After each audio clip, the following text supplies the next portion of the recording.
Hello guys, welcome to your channel. देखिए 6 to 10th class तक चाहे कोई भी बोर्ड हो, any board, NCERT based tuition में लेकर आया हूं आपके शास्त्री पार्क क्वार्टर। इसलिए जितने भी इच्छुक इंटरेस्टेड कैंडिडेट हैं, स्टूडेंट हैं, वह आपको नीचे लिखे हुए नंबर पे कांटेक्ट कर सकते हैं। लेकिन उससे पहले मैं ये डेमो देने जा रहा हूँ 10th क्लास का। यह एक थ्योरम है जिसका नाम है थेल्स थ्योरम। आइए ध्यान दीजिए, क्लासेस जो है बाइलिंगुअल, चाहे वो कोई भी बोर्ड का हो, समझे? तो आपको इस थेल्स थ्योरम के बारे में आप जान रहे होंगे 10th क्लास के लिए। ऐसे तो हर एक क्लास का डेमो देने पर लंबा वीडियो हो जाएगा, लेकिन आपके लिए 15 दिन का डेमो फ्री क्लासेस रखा है और उसके बाद अगर पसंद आता है तो लोवेस्ट प्राइस पर अवेलेबल है। साथ ही साथ क्लासेस में जो भी सब्जेक्ट है, मैथ्स, साइंस और अदर्स, बट उसके अलावा कॉम्पिटिटिव जितने भी स्पीड एंड एक्यूरेसी होती है वह डिपेंड करता है आपको टाइम मैनेजमेंट पर। कहा जाता है कि स्पीड लाओ, स्पीड एंड एक्यूरेसी के बिना मतलब ही नहीं मैथ्स में रहता है, चाहे कोई भी एग्जाम में हो। है यहाँ पे आपको कंसेप्ट के साथ जाना है। एक्यूरेसी स्पीड आपको कॉम्पिटिटिव एग्जाम में काम करेगा, लेकिन जब तक बेस आपका स्ट्रांग नहीं रहेगा आप कुछ नहीं कर सकते। इसलिए इस वीडियो को देखिएगा और बेहतर लगे तो कांटेक्ट मी। ठीक है, थेल्स थ्योरम क्या कहता है? ये जो स्टेटमेंट है ना, इस पे आधारित प्रश्नों को, क्वेश्चंस को सोल्व किया जाता है। I am right? If a line is drawn parallel to one side, कह रहा है कि if a line is drawn parallel to one side of a triangle to intersect the other two sides in distinct points, then the other two sides are divided in the same ratio। अब इस प्रश्न को direct ऐसे पढ़ लेने से नहीं होता, इस क्वेश्चन को डायरेक्ट पढ़ने से केवल नहीं होता है, इसका मतलब समझना है। अब इस थ्योरम को प्रूफ करने के लिए दे दिया जाता है, क्योंकि आप 10th क्लास में तो आपको 5 नंबर 7 नंबर में 7 मार्क्स 5 मार्क्स में आपको आएगा सब्जेक्टिव टाइप का, लेकिन इसको यूज करके बहुत जगह होता है, समझे? अब आपको इस चीज को मैं प्रूफ करूंगा, शॉर्ट में करूंगा, समझ लीजिएगा। समझे? देखिए क्या कर रहा है। अ लाइन गिवन है, दिया हुआ है, ड्रॉन किया गया है पैरेलल। पैरेलल का मतलब क्या होता है? पैरेलल लाइन का मतलब क्या है? ये अगर लाइन है, इफ अ लाइन, तो एक वन लाइन तो पैरेलल हो नहीं सकता है, ये कांट बी। पैरेलल होने के लिए 2 लाइन, कम से कम एटलीस्ट 2 लाइन की जरूरत है। उसके बाद 3 लाइन भी हम ऐसे ले सकते हैं। तो 2 लाइन पैरेलल जब होती है, 2 line parallel, distance between her जगह क्या होगा? सेम होगा, कांस्टेंट होगा। लेकिन इतना ही नहीं है, कांस्टेंट कह दिया जा रहा है। 2 लाइन पैरेलल तभी कहलाएगी जब उनके बीच का डिस्टेंस हर जगह, एवरीवेयर सेम हो, जिसको सेम को बोल दिया जाता है कांस्टेंट। लेकिन इतने में समाप्त नहीं होता है। डिस्टेंस का ऐसे ऐसे ऐसे नहीं, उस वह डिस्टेंस क्या होगा? That distance is known as perpendicular. Perpendicular, लंबवत, परपेंडिकुलर। परपेंडिकुलर डिस्टेंस को लिया जाता है, इट्स कॉल्ड मिनिमम डिस्टेंस। समझे? वह कांस्टेंट होना चाहिए। अब ऐसा क्यों? जब ये कांस्टेंट होगा तो इसे आप कहीं भी ले जाइए, बोथ एंड एक्सटेंड आप कितना भी कर लीजिए, एक दूसरे को क्या करेगा?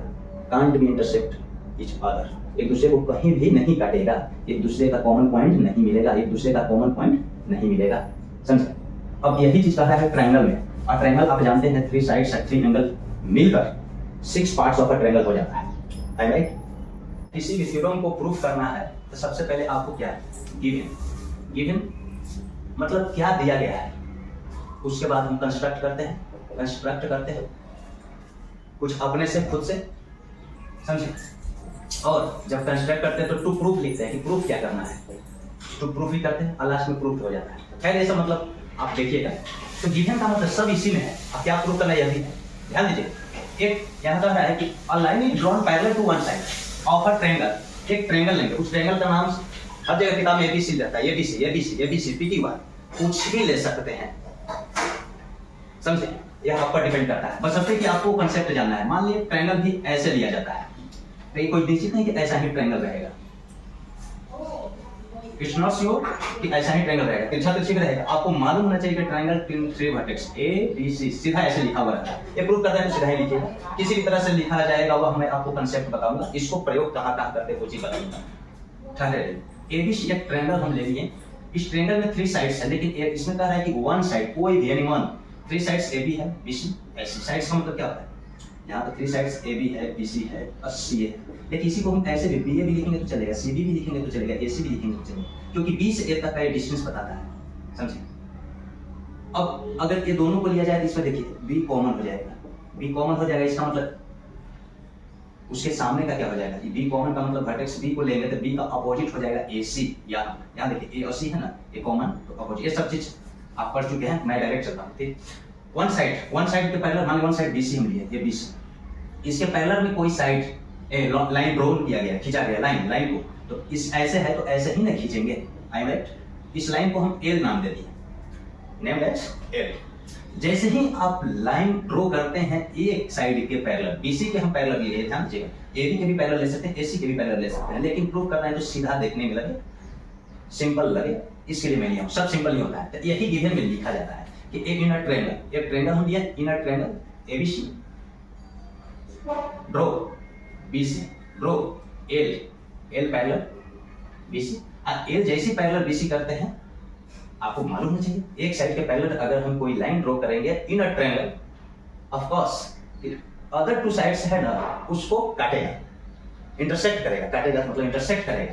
और इंटरसेक्ट जैसी करेगा, लिखा हुआ है यहाँ कि triangle to intersect the other two side, यहाँ 3 लिख देगा, नहीं यहाँ 1 लिख देगा, नहीं 2, ये 2 नहीं भी लिखा हुआ रहता था हम जानते हैं कि 2 साइड्स को ही काटेगा इन डिस्टिंक्ट पॉइंट। अब यहाँ पे भी पॉइंट है, डिस्टिंक्ट, भिन्न अलग अलग पॉइंट, देखो वह पॉइंट मैक्सिमम 2 ही होगा क्योंकि 2 साइड को ही काटेगा, तो अलग अलग 2, यानी लिख भी सकते हैं कि 2 साइड इन 2 डिस्टिंक्ट पॉइंट। पूछ दिया जाए कितने पॉइंट, 2 डिस्टिंक्ट पॉइंट, उस पॉइंट का नाम हम डी और ई से डिनोट करते हैं, ठीक कर रहे हैं, कुछ भी कीजिए वो मतलब नहीं रखा है, ठीक। तो एल पैरेलल बीसी कौन कौन से बिंदु पे point intersect AB at D point D and AC at E point। जैसी 2 डिस्टिंक्ट अलग अलग पॉइंट पे काटेगा, यही जो दिया हुआ था, तब कहता है when the other two sides, जो 2 साइड्स है तो प्रूफ दिया हुआ था, टू प्रूफ क्या प्रूफ करना है, टू प्रूफ क्या करना है, other 2 sides are divided in the same ratio. अब रेशियो का मतलब क्या होता है, रेशियो से क्लियर लेंथ नहीं होता है। अगर मान लिए हम हैं 50 वर्ष का, आप है 30 वर्ष का, दोनों का रेशियो अगर निकालते हैं 50:30, 50:30, बट ये जो है प्रॉपर रेशियो नहीं है, स्टैंडर्ड फॉर्म में नहीं है, इसमें कॉमन जो फैक्टर है 10 से डिवाइड करके 5:3, यही मेन रेशियो होगा, स्टैंडर्ड रेशियो। लेकिन इससे क्या पता चलेगा, इसमें अगर 7 से मल्टीप्लाई करेंगे तो इधर भी 7 से मल्टीप्लाई करेंगे, यानी 35 यहाँ 21, यह भी हो जाएगा। 8 से मल्टीप्लाई करेंगे 42, 8 से मल्टीप्लाई करेंगे 24, ये सब होगा। यानी किसी भी रेशियो से ये डिसाइड नहीं होता है एग्जैक्ट की क्या वैल्यू है, समझे। अब आप देखिए बता रहा है कि जो 2 साइड लिए हैं वह ए बी लिए हैं और ए सी लिए हैं। ए बी को इंटरसेक्ट किया डी पॉइंट पे, और ए सी को इंटरसेक्ट किया ई पॉइंट। ए सी का या सी, ए से सी या C from A to C, from C to A, same. तो यह लाइन जो है, यह लाइन डी ई, वह ए बी और ए सी को क्या करता है, सेम रेशियो में बांट देता है। और सेम रेशियो का मतलब क्या होता है, यहाँ पे 2 पार्ट होते हैं, ए से डी, ए बी लिख देते हैं, और डी से बी, तो डी इज इक्वल टू, जब ऊपर से हम चले हैं, अप साइड से ऊपर से हम चले, ए से चले तो इधर भी ए से ही चलेंगे, ए टेक करेंगे ए अपॉन ई सी, ई सी लिखे चाहे सी लिखे, सब आपको मालूम है। यहाँ बता रहा है ये डी ये ई कॉमन है ना, यानी डी ही काटा है ए बी और ए सी को, डी इंटरसेक्ट किया, डी ये कॉमन। डायरेक्ट फिगर ये जो है ना, ये फिगर बनाने की जरूरत नहीं है, डायरेक्ट भी बनता है, लेकिन मैं डेमो क्लासेस दे रहा हूँ। डी ई, डी यहाँ से कॉमन, यहाँ से एक डी जो है यही पैरेलल है ना, इसमें ए बी बचा और इसमें ये नहीं पैरेलल है बी सी, किससे बी सी, ए बी बच गया और ए सी बचा, ए ऊपर कॉमन है यानी ए सी से, और बी सी जो बी सी, नीचे जो है ना इसको ऐड करेंगे बी सी के पैरेलल है, ऐसे भी पकड़ सकते हैं क्योंकि जो कॉमन नहीं है, डी ई, डी लाइन अलग से हुआ, ए कॉमन हुआ, समझे, और बी और सी बचा, तो बी सी के पैरेलल है, जो यहाँ डिफरेंट है बी सी के पैरेलल है, यानी यह रेशियो में होगा। अब इसको पलट कर डी बी ऊपर लिखेंगे तो इसी ऊपर होना चाहिए, क्रॉस में भी मल्टीप्लाई कर सकते हैं, 1 ऐड भी कर सकते हैं, हम पूरा लेकर हाफ ऊपर वाला, फुल लेकर हाफ ऊपर वाला भी कर सकते हैं। हाफ ऊपर लेकर हाफ नहीं, हाफ मत समझिएगा, पूरा हाफ नहीं रहता है, हाफ का मतलब समझिए 8, समझे 8, ठीक। तब किसी भी तरह से, लेकिन मेन ये चीज ही प्रूफ करके आपको दिखाना है। अब इसको प्रूफ करने के लिए हम क्या करते हैं, कंस्ट्रक्शन, कुछ जो है बनावटें करेंगे, कंस्ट्रक्ट करेंगे। ये कंस्ट्रक्ट इसलिए किया जाता है ताकि प्रॉपर्टी यूज करते हुए हम सेम करें। ये रेशियो में आपको बता रहा है। अब ट्रायंगल में आप क्या जानते हैं कि अगर किसी भी ट्रायंगल में अगर वर्टेक्स ऐसे हो, ए और बेस बी, इसका एरिया क्या हो जाता है, एरिया ऑफ ट्रायंगल क्या हो जाएगा, बेस इंटू हाइट। ये हाइट वर्टेक्स है, ये वर्टेक्स अगर ऐसे एटीट्यूड डाला हुआ हो ये हाइट, तो half into base into height हो जाएगा। इसी को यूज करेंगे। लेकिन इस चीज में एक चीज और है, ट्रायंगल ये जो एटीट्यूड हाइट जो होता है एक एक्सटर्नल होता है एक इंटरनल। इंटरनल तो आपको क्लियर होता है कि ये हाइट है ये बेस है, half into base into height. ऐसे भी रहेगा तो वही चीज होगा, सीधा आपको इसलिए लगा तो प्रूव कर रहे हैं, समझे।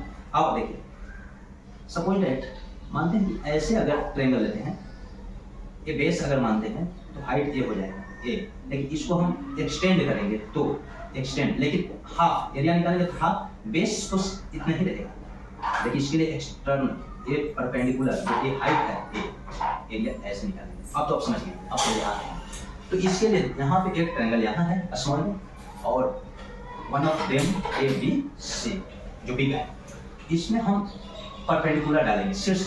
यहाँ देखिए जहाँ से बिंदु इंटरसेक्ट किया है ना, ये पॉइंट जो इंटरसेक्टिंग जो पॉइंट है वहां से हम ऐसे हाइट एटीट्यूड ड्रॉ किए उस डीएम, ठीक है ना बेटा।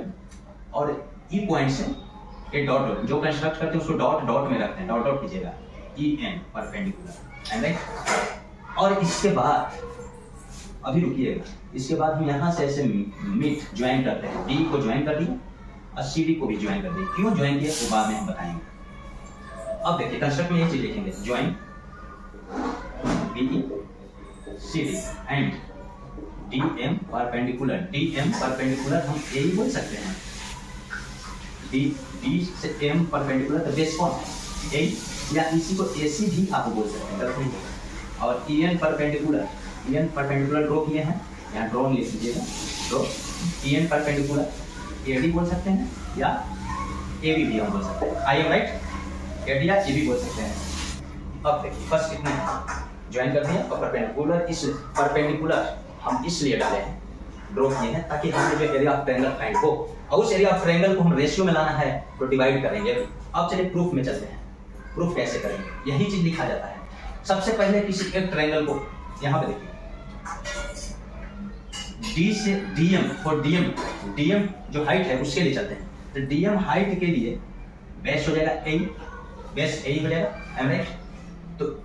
तो इस तो डीएम जो है इसमें हम चलेंगे ए डी ई में ही चलते हैं। तो ट्रायंगल किसी भी ट्रायंगल में थ्री शीर्ष होते हैं, तो ध्यान दीजिए थ्री शीर्ष जैसी होते हैं। अगर यहाँ से मैं परपेंडिकुलर ऐसे ड्रॉ किया तो बेस तो ये हो गया, इस बेस को हम 20 मान लेते हैं, आई राइट।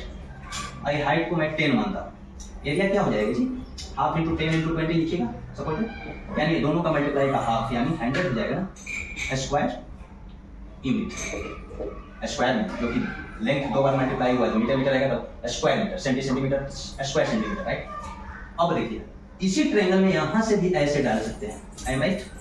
तो मान लीजिए कि यह 30 है, 30 है तो आधार कितना होगा, 30 हम मान लीजिए सपोज। आपको ध्यान देना चाहिए कि हाफ इंटू 30 तो मैंने लिख लिया ठीक, और 30 लिखने के बाद हमको 100 लाना है, क्योंकि ये एरिया बदलेगा ना, एरिया का मतलब इसका घेरा, ये जो जगह है जगह थोड़े बदल जाएगा, हाइट और बेस अलग अलग होगा, लेकिन इस रेशियो में होगा, इस तरह से होगा ताकि उसका जो फॉर्म हम सेट करें तो वैल्यू 100 ही आना चाहिए। तो 30 मैं लिख दिया या 25 मानी जो भी आपको, 25 मानी 25 और यहाँ पे 8 बेसिक है 8, तो 100 आ जाएगा ना स्क्वायर यूनिट।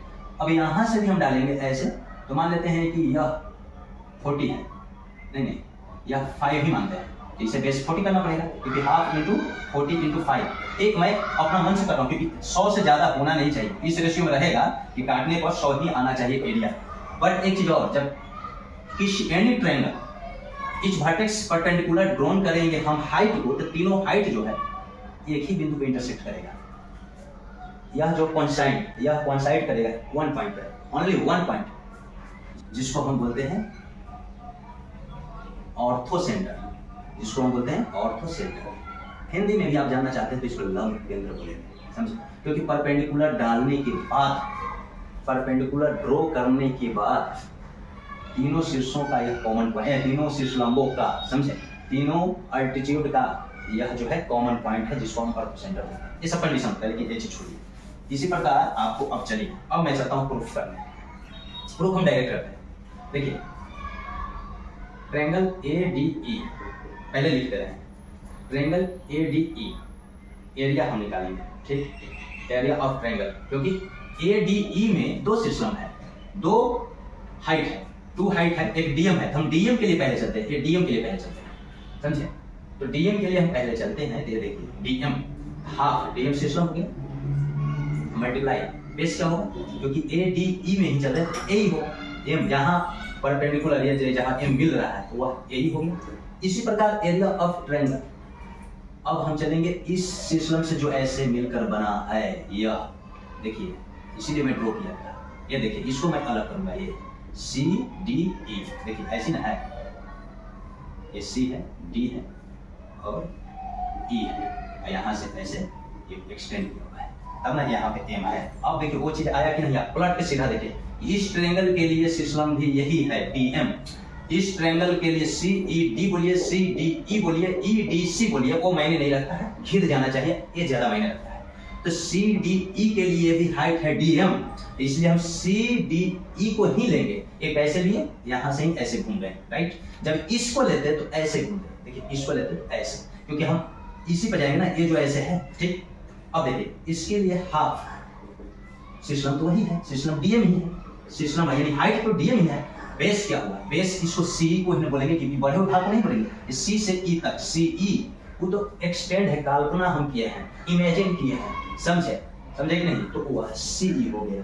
अब हमको दोनों बोथ ट्रायंगल एरिया फाइंड हो गया, तो हम क्या करेंगे, हम देख रहे हैं कि यहाँ तो AE है, C है, लेकिन AE C को क्या कर रहा है, बांट रहा है, डिवाइड कर रहा है। AE भी आ गया, C भी आ गया, इधर चलते हैं तो AD आता, D भी आता, आएगा किसी भी तरह से चलिए। तो AE C को डिवाइड कर रहा है, तो लीजिए अलग अलग लिख कर डिवाइड कीजिएगा, मैं शॉर्ट में ले चल रहा हूँ, ठीक। डिवाइड जैसे ही कर दिए तो दोनों तरफ डिवाइड हो गए, ये बराबर ऐसे दे देंगे बीच में, वो अलग अलग हम निकाले थे, बराबर कर दिए, यहाँ से ऐसे कट जाएगा, ऐसे कट जाएगा, यानी इसके बराबर क्या आ गया, AE अपॉन CE आया, AE अपॉन CE, यह equation from 1 first. Now then area of triangle ADE, area of triangle ADE, फिर से चलेंगे, क्योंकि AED इनर ट्रायंगल ADE में एक और सिस्टम है, एक और हाइट है EN, उसके लिए चलेंगे। यह था 4DN, यह है 4EN हाइट के लिए मैं चल रहा हूँ, तो हाफ मल्टीप्लाई हाइट हो जाएगा EN, ध्यान दीजिए इसी तरह से लेंगे, हाफ EN और बेस क्या हो जाएगा AD, base AD।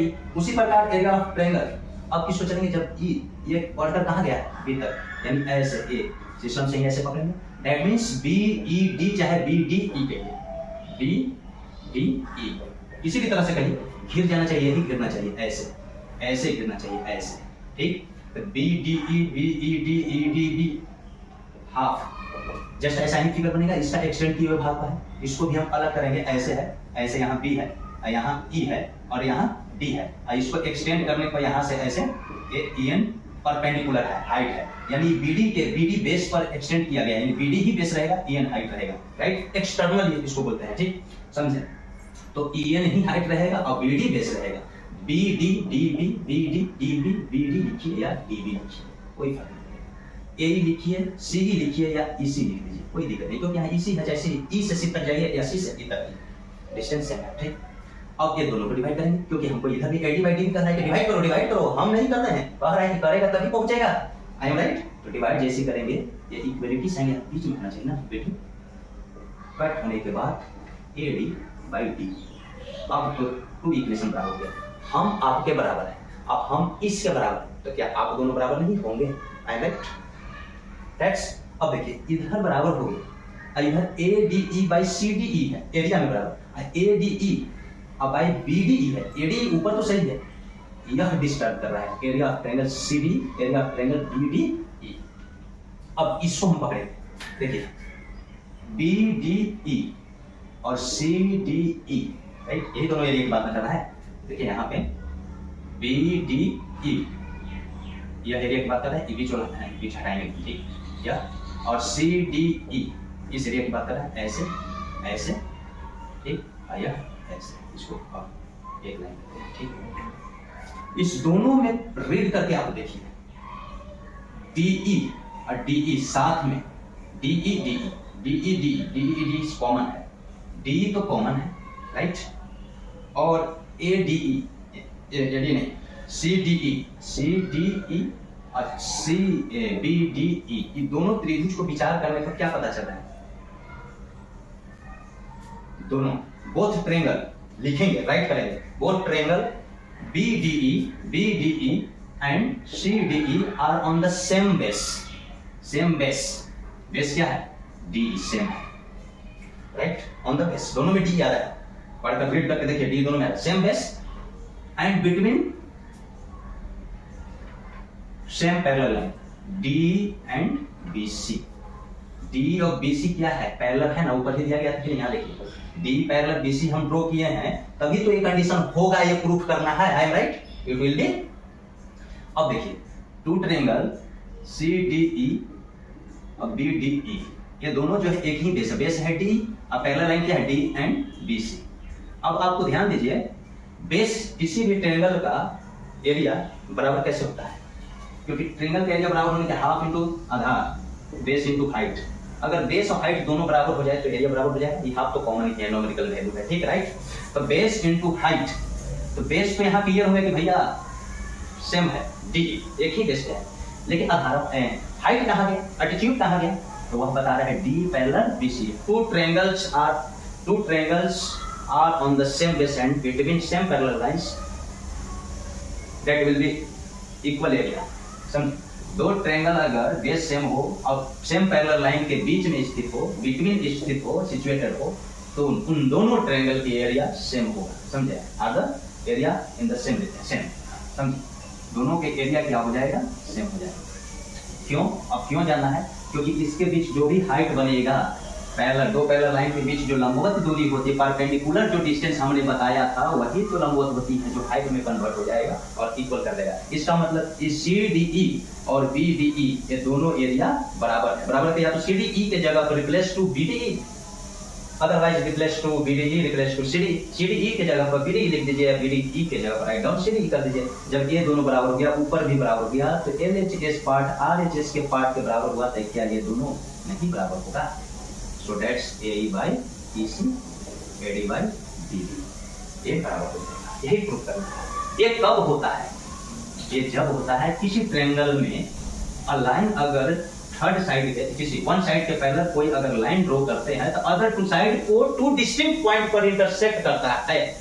Parallel draw करने के बाद इंटरसेक्ट करेगा अदर टू साइड को, और अभी टू डिस्टिंक्ट पॉइंट, टू से ज्यादा नहीं होगा, दो अलग भिन्न बिंदुओं पर काटेगा, तो वे बिंदु यानी ये है बिंदु D एंड E, उन भुजाओं जिसको इंटरसेक्ट कर रहा था, उन साइड को, अदर टू साइड को divided in the same ratio, यही चीज हुआ बराबर। अब इसको प्रयोग कैसे करेंगे ये देखिए। कॉन्सेप्ट में आपको जानना है, किसी ट्रायंगल में in a triangle ABC D parallel to BC, in a triangle ABC D parallel to BC अगर ड्रॉन करते हैं, तो D and E two distinct point, other two side को टू डिस्टिंक्ट पॉइंट पे इंटरसेक्ट करता है। यह बिंदु, यह पॉइंट काटने वाली जिन साइड्स को काट रहा है, यानी AB को D पर, AC को at E point, then AD upon DB is equal to A upon EC। इस प्रमेय को, इस थ्योरम को बेसिक प्रोपोर्शनलिटी थ्योरम बोलते हैं, BPT कहा जाता है, लेकिन इसे इन्होंने साबित किया था थेल्स नामक मैथमेटिशियन, इसलिए इसको थेल्स थ्योरम भी बोलते हैं, थेल्स थ्योरम भी कहते हैं, या इसको हिंदी में त्रिभुज के आधारभूत आनुपातिकता प्रमेय के रूप में जानते हैं। अब देखिए कितने पे, ये तो बेसिक हो गया, यह प्रूफ हो गया, AD by DB, AE by EC। लेकिन जैसे इसको पलट दीजिए या क्रॉस में मल्टीप्लाई भी कर, वो भी बराबर होगा, AD into EC, DB into AE। लेकिन क्या पूछेगा इससे, वह डिपेंड करता है कि आप कैसे बनाएंगे।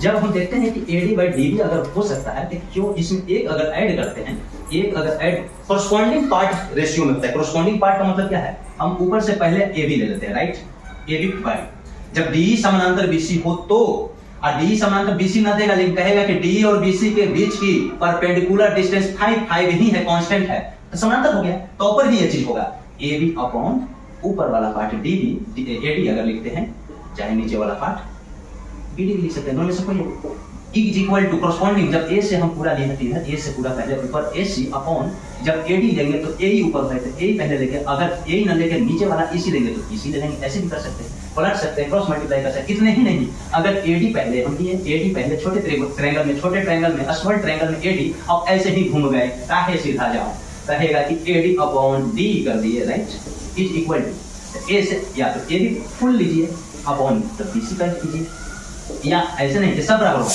या तो